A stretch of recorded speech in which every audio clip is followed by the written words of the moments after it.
Hello બાળકો, કેમ છે? આજે આપણે ધોરણ 9માં સ્વાધ્યાય 2.3 એનો દાખલા નંબર 3 છે શીખવાના છીએ. હવે એની અંદર રકમમાં કહે છે કે નીચેના દરેકમાં જો x - 1 A p of x નો એક અવયવ હોય તો k ની કિંમત શોધો. યસ, એટલે કે હવે અહીંયા આપણને શું કહે છે તો કે x - 1 એ અવયવ આપી દીધો છે અને આના આધારે આપણે k ની કિંમત છે શોધવાની છે.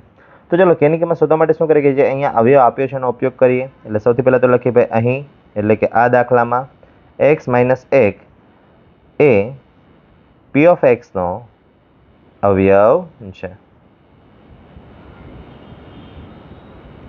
અને જો અવયવ હોય તો શું થશે તો કે એના બરાબર 0 લઈ અને એમાંથી કિંમત શોધી લઈએ. એટલે x - 1 બરાબર 0. -1 ને પેલી બાજુ જવા દઈશું એટલે +1 થઈ જશે. એટલે x બરાબર આપણને +1 મળ્યા.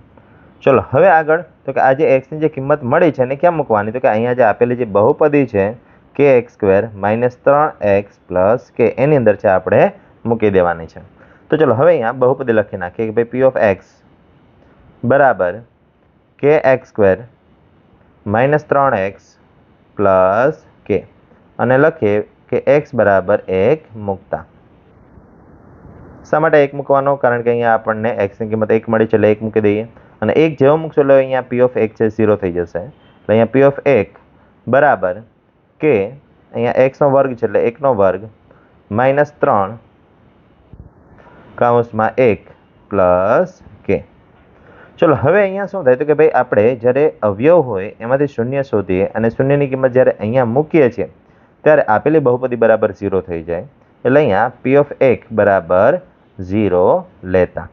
અને કદાચ બહુ યાદ ન રહે બાળકો તો શું કરવું કે ભાઈ કોઈની કિંમત શોધવી હોય ને ત્યારે બરાબરની સામે આપણે 0 લઈ લેવાનું. યસ, તો જ આપણને કિંમત મળે, બાકી 0 ન લઈએ તો કિંમત મળશે નહીં. ઓકે, સાદરૂપ આપીએ કે 1 નો વર્ગ તો કે 1 - 3 × 3 + k.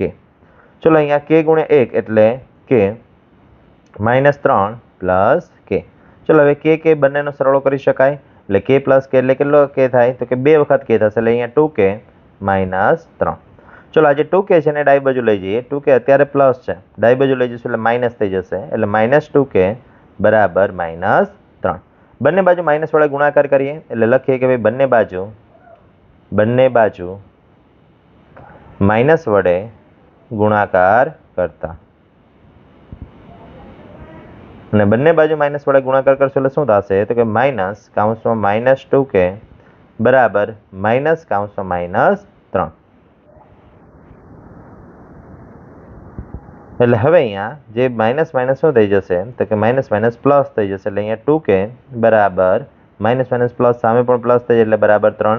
ચલો હવે અહીંયા 2 ગુણાકારમાં છે ને સામે જવા દઈએ તો એ ભાગાકારમાં થઈ જશે. કારણ કે અહીંયા આપણે 2 નો k સાથે સંબંધ જોવાનો, k સાથે ગુણાકારનો સંબંધ છે એટલે સામે જશે એટલે ભાગાકાર થશે. એટલે અહીંયા k બરાબર આપણને શું મળશે તો કે k બરાબર 3/2 છે આપણને મળે છે. એટલે આવી રીતે છે અહીંયા k ની કિંમત આપણને 3/2 મળી અને અહીંયા દાખલો છે આપણો પૂર્ણ થયો. થેન્ક યુ બાળકો. મળીએ નેક્સ્ટ વિડીયોમાં નેક્સ્ટ દાખલા સાથે.